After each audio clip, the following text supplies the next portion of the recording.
Yang pertama seperti mana saya sebut tadi, mana kita nak jadi hamba kepada Allah Subhanahu Wa Taala. Jadi apa tugas hamba ialah taat pada perintah Tuhannya. Kan? Kita taat pada perintah Tuhannya. Kan? Jadi Allah SWT dalam perintah, banyak-banyak perintah. Dalam perintah pertama yang Allah perintahkan pada kita untuk kita taat sungguh-sungguh. Kan?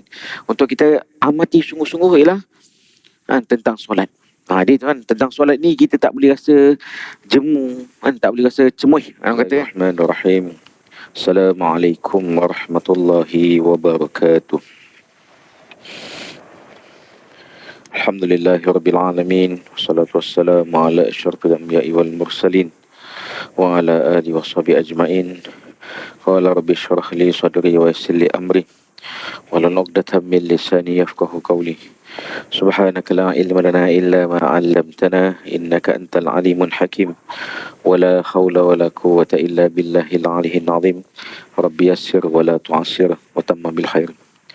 Yang dimulakan Tan Sri Nazir, Tuan Kursi Masjid, tuan-tuan imam, tuan-tuan Bilal, para alim-alim ulama, para asatizah, para ilmuwan, muslimin muslimat yang dirahmati Allah sekalian. Jadi, alhamdulillah, syukur kepada Allah Subhanahu Wa Taala kerana dengan limpah kurnia dan inayahnya dapat lagi kita bersama-sama pada tengah hari ini sebelum kita menunggu waktu azan zuhur untuk kita menaikkan kewajipan solat fardu Jumaat. Alhamdulillah, syukur kepada Allah Subhanahu Wa Taala kerana pada hari ini tanggal 6 Disember 2023 bersamaan 13 Jamadil Akhir 1444 Hijrah. Jadi kita masih lagi berada dalam suasana tahun baru Hijrah, tahun baru Masihi.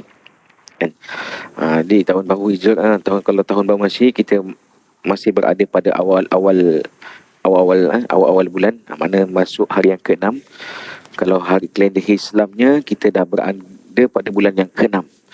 Jamadil Akhir ini bulan yang ke-6 dalam kalender Islam. Dia seperti mana bulan Islam ni, seperti mana juga bulan Masihi, mempunyai 12 bulan.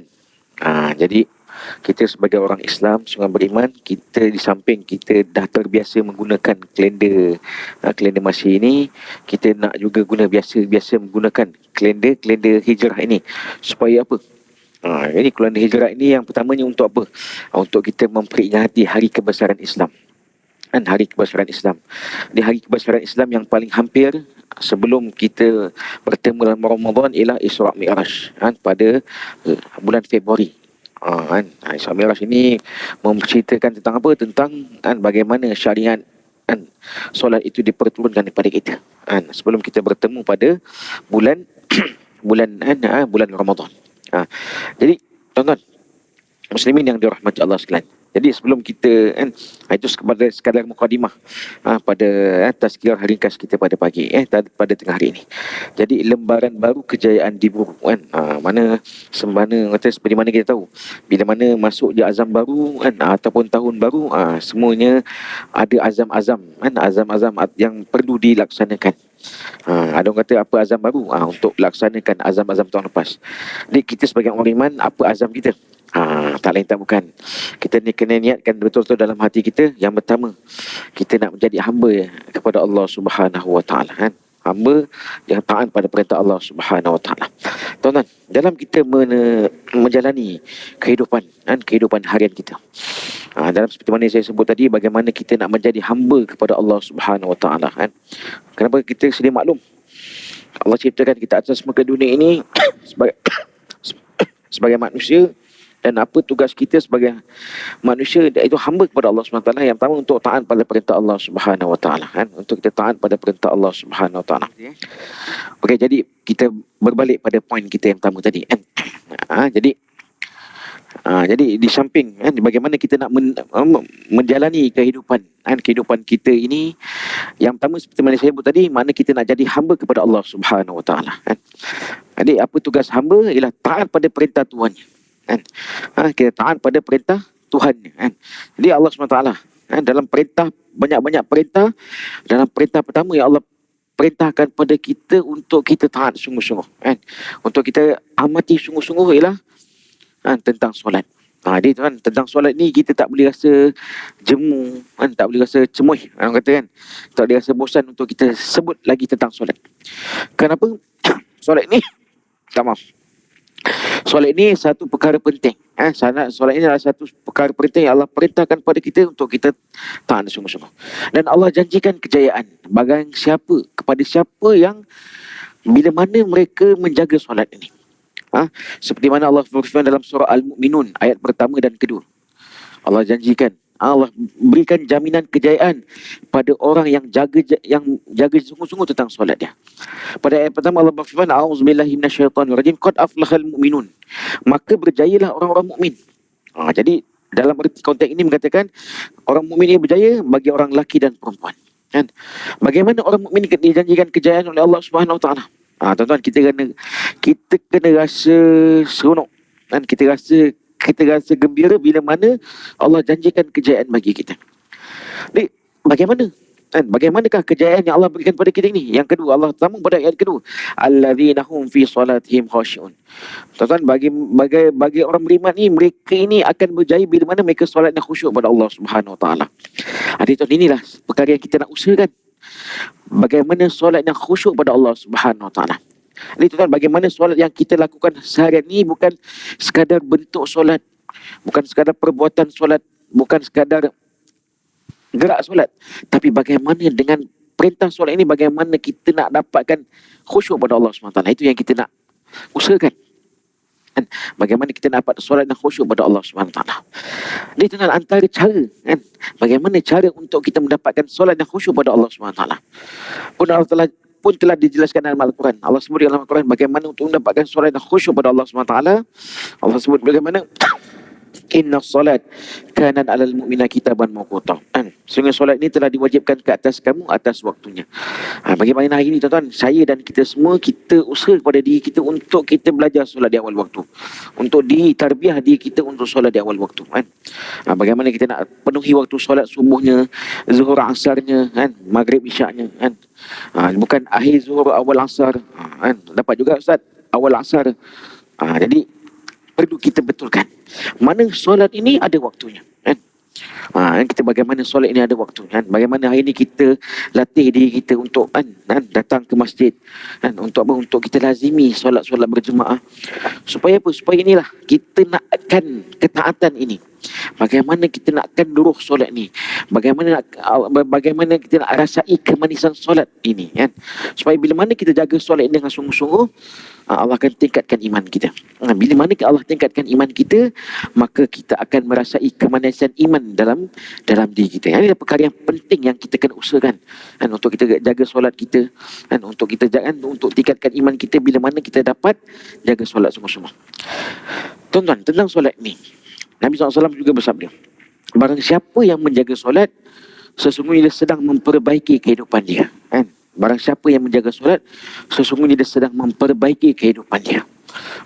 Jadi bagaimana hari ini kita nak atur kehidupan kita, kan? Hari ini ramai orang merancangkan kehidupan, bagaimana perancangan hidup, kan? Masuk tahun baru, macam mana planning dia buat. Jadi kita jangan lupa, kan? Kita sebagai orang beriman, orang yang, kan, Allah bagi hidayah agama dalam diri kita ini, maka yang paling penting bagaimana nak kita nak planning kehidupan kita, kita jaga waktu solat kita. Jadi tuan, ini solat ni mesti kita kena jaga sungguh-sungguh. Sebab tu tuan, untuk solat ni dia ada dua kategori. Kita tepuk dada tanya iman kita, kan? Kita berada di kategori yang mana, kan? Which one you are, kan? Okay, kita tengok. Yang pertama ialah orang yang, barang siapa yang solat ini akan dirasakan senang, kan? Solat ini akan dirasakan mudah bila mana kita ambil berat. Itu kategori yang pertama. Yang kedua, solat ini akan menjadi berat bila kita ambil mudah. Jadi tuan-tuan, tepuk dada, tanya iman masing-masing. Kita berada di tahap yang mana. Jadi kita pastinya, kita mendoakan supaya, kan, Allah pelihara kita, Allah istiqomahkan kita untuk kita, kan, bukan diri kita saja. Kita nakkan isteri kita, anak-anak kita, keluarga kita, supaya mereka-mereka yang, kan, mereka ini juga, kan, orang yang menjaga solat. Itu yang pertama, tentang solat.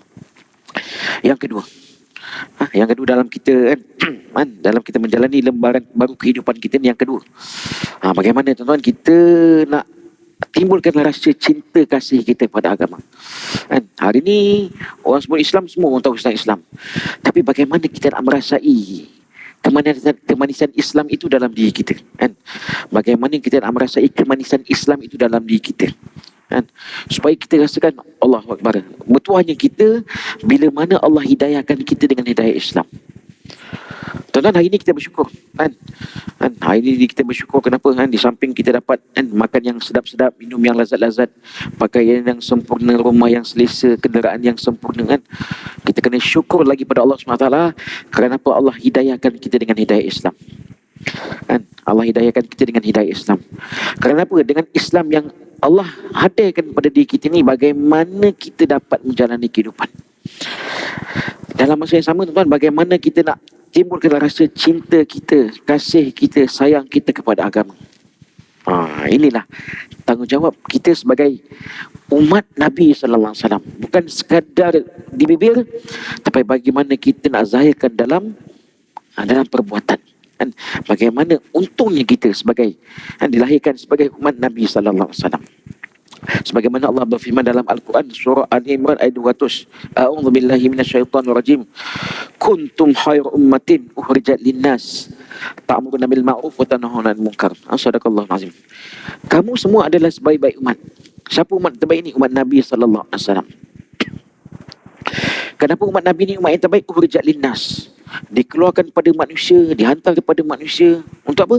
Untuk mengajak manusia. Ta'muruna bil ma'ruf, untuk mengajak manusia ke arah kebaikan dan mencegah kemungkaran. Yang pastinya tak akan ada Nabi lagi yang Allah akan hantar selepas kewafatan bagi Nabi sallallahu alaihi wasallam. Jadi saya dan tuan-tuan semualah, kan, kita sebagai umat Nabi sallallahu alaihi wasallam bertanggungjawab untuk sampaikan perkara kebaikan. Seperti mana Nabi ajar, balighni ani walau ayah, kan? Sampaikanlah dariku walaupun sepotong ayat. Adik tuan, jadi kita tak perlu ada title ustaz pun sekarang untuk kita sampaikan perkara kebaikan. Yang penting kita ada keinginan, kan? Bertanggungjawab kita untuk sampaikan perkara kebaikan. Seperti mana sebut, sampaikanlah dariku walaupun satu ayat. Jadi tuan, apa ayat yang mudah tuan-tuan untuk kita ajak manusia ke arah kebaikan ini? Kan? Apa ayat yang mudah untuk kita cuba ajak manusia ke arah kebaikan? Jadi tuan, saya ambil satu contoh dengan perkataan jom, kan? Jom solat, kan? Jom ke masjid, kan? Jom ke surau, kan? Jom ke kuliah, kan? Jom berinfak, jom bersedekah. Jadi perkataan jom itu sendiri membawa satu perkataan yang mudah untuk kita sebut dan kita ajak. Yang penting kita cuba dulu, kan? Kita sebut dulu, kita ajak dulu. Orang nak ke, orang mau tak mau, terpulang pada dia, kan? Yang penting kita dah sampaikan tanggungjawab kita untuk sampaikan perkara kebaikan. Itu yang pertama. Yang kedua, tuan-tuan, apa cara mudah tuan untuk kita ajak manusia ke arah kebaikan ni, tuan-tuan? Yang kedua ni dengan cara penulisan. Dengan cara penulisan. Saya pasti tuan-tuan, orang sekarang ni paling tua, kita sekarang ni paling tidak kita mesti ada handphone, kan? Jadi kita gunakan handphone yang kita ada, kan, WhatsApp yang kita ada, kan, Instagram yang kita ada, Twitter yang kita ada ni untuk sampaikan perkara kebaikan, kan? Untuk kita sampaikan perkara kebaikan. Supaya apa? Bila mana kita penulisan ke arah kebaikan, kan? Penulisan yang bermanfaat. Bila mana orang tengok, orang like, orang share, orang komen, maka ia akan menjadi pahala untuk kita, kan? Menjadi pahala untuk kita. Setiap kali orang post, orang panjang-panjangkan, orang forward, kan? Itulah, kan, kebaikan ataupun pahala-pahala yang kita akan jana melalui penulisan kita yang baik. Jadi pastikan tuan-tuan, kita tak nak jadi katak di bawah kaca.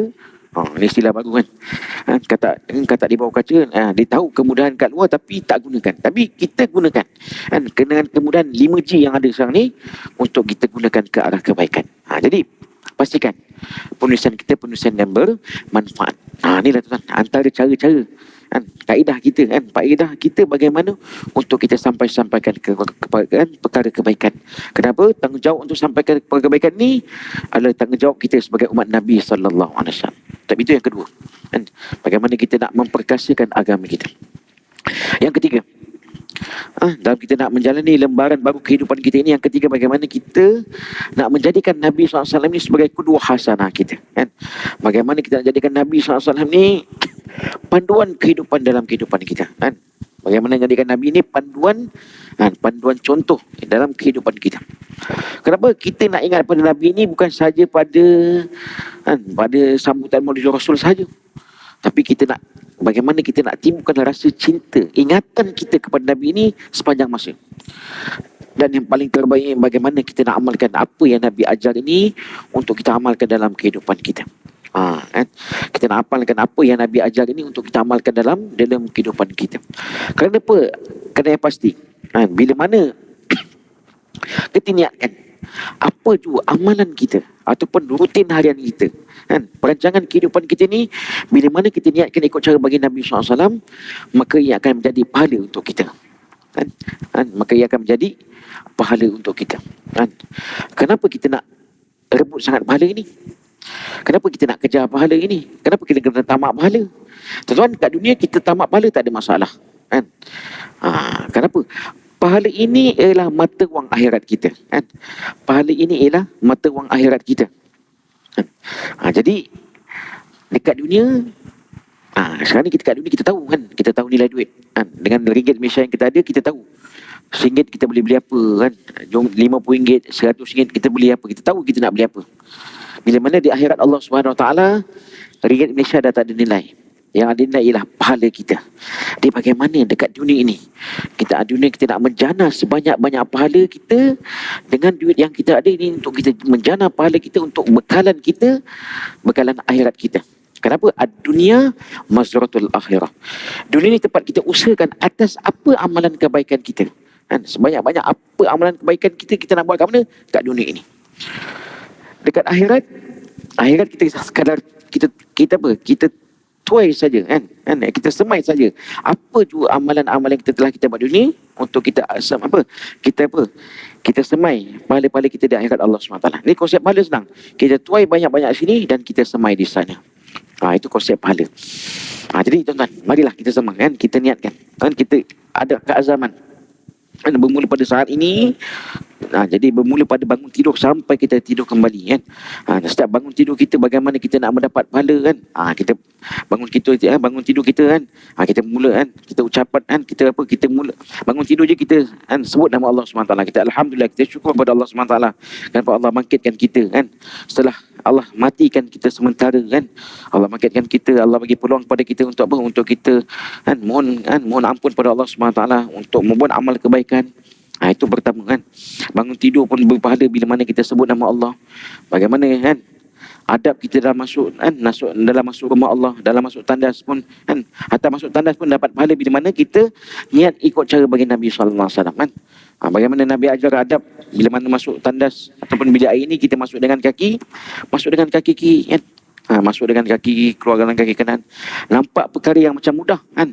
Tapi bila mana kita niatkan ikut cara baginda, bagi Nabi SAW, maka itulah pahala yang kita akan dapat daripada, kan, apa perbuatan harian kita. Jadi banyak lagi, kan?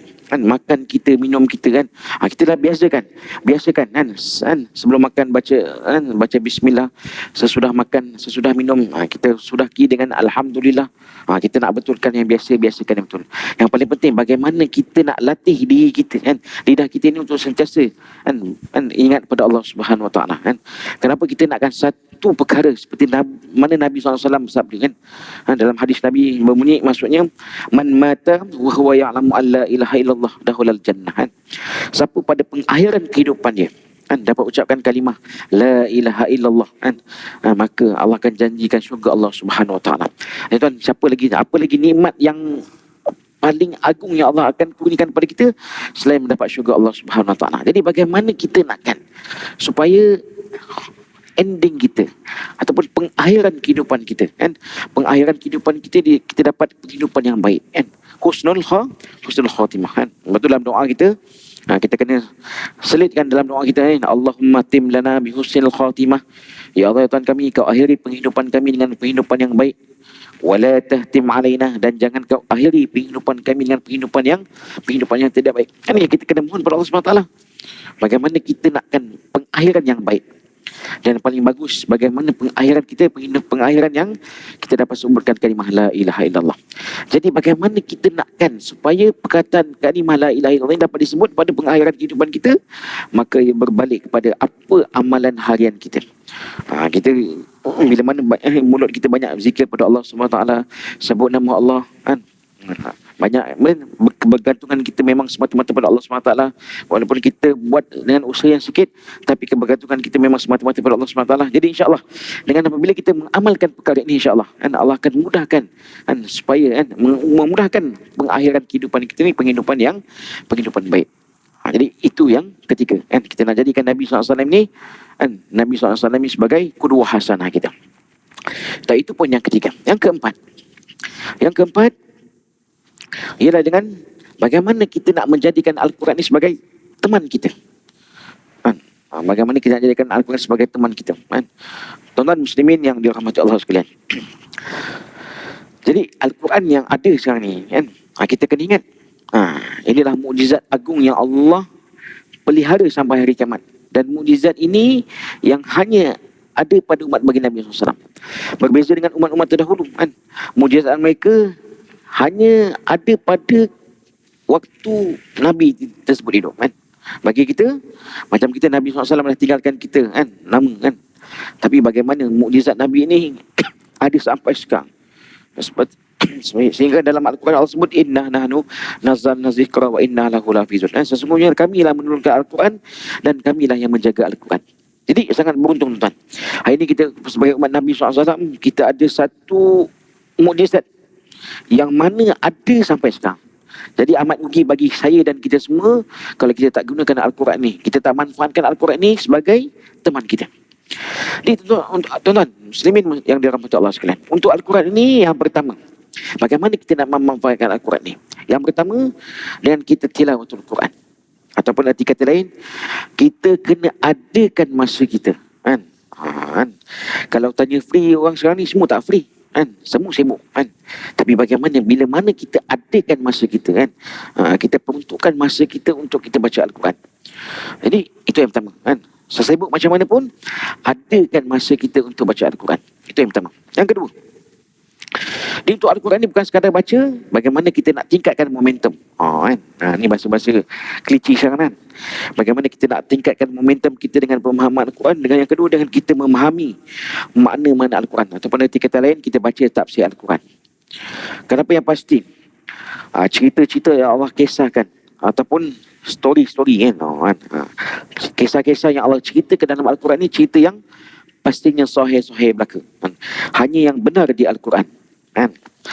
Cerita-cerita yang Allah kisahkan dalam Al-Quran, cerita yang telah berlaku, yang sedang berlaku dan akan berlaku, semuanya telah Allah kisahkan dalam Al-Quran.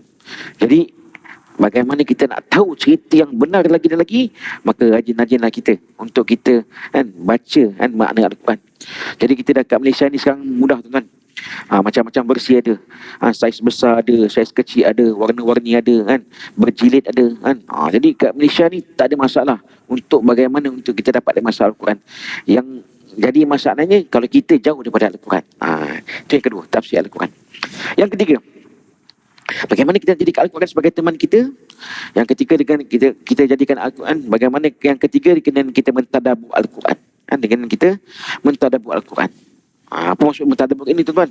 Mana kita memahami lagi apa cerita-cerita yang tersurat yang Allah telah kisahkan dalam Al-Quran. Saya bagi beberapa contoh antara dengan bila mana kita tadabbur Al-Quran ini tuan. Bila mana kita mentadabbur Al-Quran, apa yang kita akan dapat daripada pemahaman Al-Quran? Yang pertama, kita akan tahu bahawa Al-Quran ini hanya Al-Quran ini, surah-surah Al-Quran ini ada 114 surah. Itu yang pertama. Dan kesimpulan daripada 114 surah ini, Allah menceritakan. Tuan-tuan kalau baca boleh kesimpulan pada 114 surah Al-Quran ini, Allah menceritakan tentang keimanan kepada Allah SWT. Itu yang pertama.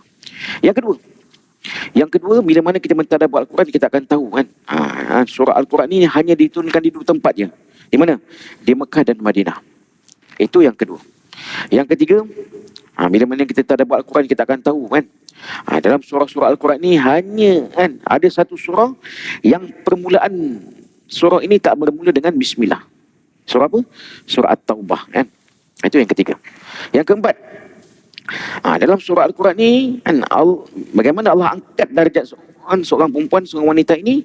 Dalam surah Al-Quran ni ada satu surah kan, yang mana Allah menceritakan, Allah namakan surah ini dengan surah perempuan, surah An-Nisa, surah yang keempat dalam Al-Quran. Tuan-tuan, banyak lagi tuan-tuan, banyak lagi kisah-kisah yang menarik, yang tersirat, yang terkandung dalam Al-Quran. Jadi marilah sama-sama tuan-tuan, hari ini saya nak ingatkan diri saya dan kita semua, marilah sama-sama di kesempatan yang ada ini, di sempena tahun baru ini kan, kita pun dah kan, tak lama lagi insya-Allah kalau Allah izinkan kita untuk kita bertemu dalam bulan Ramadan. Marilah sama-sama kita gunakan peluang yang ada ini untuk kita menjadikan Al-Quran sebagai sahabat kita, teman kita. Bagaimana hari ini resahnya kita bila mana handphone kita tertinggal, betul tak? Ini kalau handphone tertinggal, sanggup pusing balik kan. Kalau dah pasal nak sampai kerja, pusing balik rumah pun tak apa, janji handphone dekat tangan. Jadi begitu juga bagaimana kita jadikan Al-Quran ini sebagai sahabat kita, teman kita kan, supaya Al-Quran ini akan menjadi syafaat kepada kita, pembela pada kita sewaktu mana kita bertemu dengan Allah Subhanahu Wa Taala, sewaktu mana kan ganjaran apa amalan-amalan kita diperhitungkan, maka amalan bacaan Al-Quran juga akan membantu dalam memberatkan timbangan amalan kebaikan kita. Tapi itu yang keempat. Dan yang kelima tuan-tuan, dalam kita kata dalam kita menghadapi suasana tahun baru ini, apa yang kelima yang kita nak poin yang kelima yang nak saya kongsikan ialah tuan-tuan, bagaimana kita nak jadikan innamal mu'minuna ikhwah, sesungguhnya orang mukmin lelaki dan perempuan ini adalah sebagai saudara seagama. Tuan-tuan, bagaimana mulianya kita sebagai umat Islam apabila kita ini berkasih sayang kerana Allah SWT. Waktu Nabi melarang keras bagi mereka yang memutulkan silaturahim. Bagaimana kita ambil iktibar daripada hijrah Nabi SAW. Hijrah Nabi di mana-mana, daripada kota Mekah ke kota Madinah. Bagaimana Nabi dapat mempersaudarakan, mempersatukan umat Islam ni atas maksud bukan sebut harta, bukan sebut pangkat, bukan sebut kedudukan, tapi Nabi dapat mempersaudarakan kaum Muhajirin dan Ansar ini sebab maksud agama kan. Bagaimana dengan agama ini Nabi dapat mempersatukan umat Islam. Dan sebab benda itulah tuan-tuan, bagaimana sahabat-sahabat pun ada fikiran sama kan, ada tanggungjawab yang sama, bagaimana sahabat-sahabat bertebaran ke seluruh alam untuk sampaikan perkara-perkara agama, untuk sampaikan kebaikan agama. Sampai sekarang kan, sebab daripada pengorbanan sahabat-sahabat lah tuan-tuan, bagaimana Islam ini kita Islam sampai ke negara kita kan, sampai ke negara kita kan, sampai ke di sahabat-sahabat kita di Singapura, di Indonesia kan, di mana, di China, di Qatar, di Brazil, di USA, di seluruh alam kan, ada sahabat-sahabat saudara-saudara Islam yang mengamalkan agama Islam. Walaupun mungkin bilangan mereka bukan minoriti macam tak majoriti macam kita, tapi mereka inilah sahabat-sahabat kita yang perlu kita cintai, perlu kita sayangi, perlu kita santuni semata-mata kerana Allah Subhanahu Wa Taala. Ni tuan-tuan, inilah antara cara-cara ataupun tips-tips, ciri-ciri bagaimana untuk kita mendapat ni untuk kita kita buat azam baru dalam kehidupan baru tahun 2023 ni insya-Allah. Jadi tuan-tuan muslimin muslimat yang dirahmati sekalian. Jadi sebagai kesimpulan daripada perbincangan ataupun perkongsian kita pada malam ini jadi marilah kita tengok apa iktibar yang boleh kita dapat daripada perkongsian kita pada malam ini. Yang pertama pentingnya untuk kita muhasabah diri muhasabah diri. Kenapa pentingnya untuk kita muhasabah diri? Kenapa tuan? Bila mana kita dengan muhasabah diri ni kita dapat menilai tindakan kita sama ada berada pada landasan yang betul ataupun tidak. Mana bila mana kita muhasabah, kita akan tahu kita checklist apa yang kita buat ni betul ataupun tidak, mengikut syarat ataupun tidak. Yang paling penting kita nak pastikan apa juga perbuatan kita, amalan kita, segala tindak tanduk kita ni yang pertama untuk kita mendapatkan keridhaan Allah Subhanahu Wa Taala. Yang kedua, dengan muhasabah kita akan dapat memperbaiki dan membantu diri kita agar tidak memperulangi kesalahan yang sama kan. Mana bila mana kita muhasabah, insya-Allah insya-Allah kita akan sikit lagi insya-Allah. Jadi yang kedua, bagaimana dengan muhasabah ini kita akan kita tidak akan mengulangi kesalahan yang sama. Dan yang ketiga, dengan muhasabah juga akan menjadi motivasi kepada kita untuk meningkatkan komitmen agar kita menjadi Muslim yang terbaik, insya-Allah. Tuan-tuan muslimin yang dirahmati Allah sekalian. Jadi sekadar itulah untuk perkongsian ilmu kita pada tengah ini. Jadi sebagai sandaran adab, apa yang baik itu pada Allah Subhanahu Wa Taala, segala kelemahan, kekurangan, kekilafan, kedaifan itu daripada diri saya sendiri, saya mohon ampun pada Allah Subhanahu Wa Taala, dan kita sama-sama berdoa pada Allah Subhanahu Wa Taala supaya Allah merahmati pertemuan perjumpaan kita pada tengah hari ini, dan Allah ganjari dengan pahala dan pahalina bekalan kita semua untuk kita berjumpa dengan Allah Subhanahu Wa Taala. Terima kasih tuan-tuan muslimin atas kesetiaan dan kebersamaan dalam majlis tazkirah kita pada tengah hari ini. Jadi kita tangguh atas sekarang kita dengan atas bighfarah dan suratul Asr. Subhanakallahumma bihamdika asyhadu an la ilaha illa anta astaghfiruka wa atubu ilaik. Bismillahirrahmanirrahim. Wal 'asr innal insana lafi khusr illa alladhina amanu wa 'amilus solihati wa tawasaw bil haqq wa tawasaw bis sabr. Assalamualaikum warahmatullahi wabarakatuh.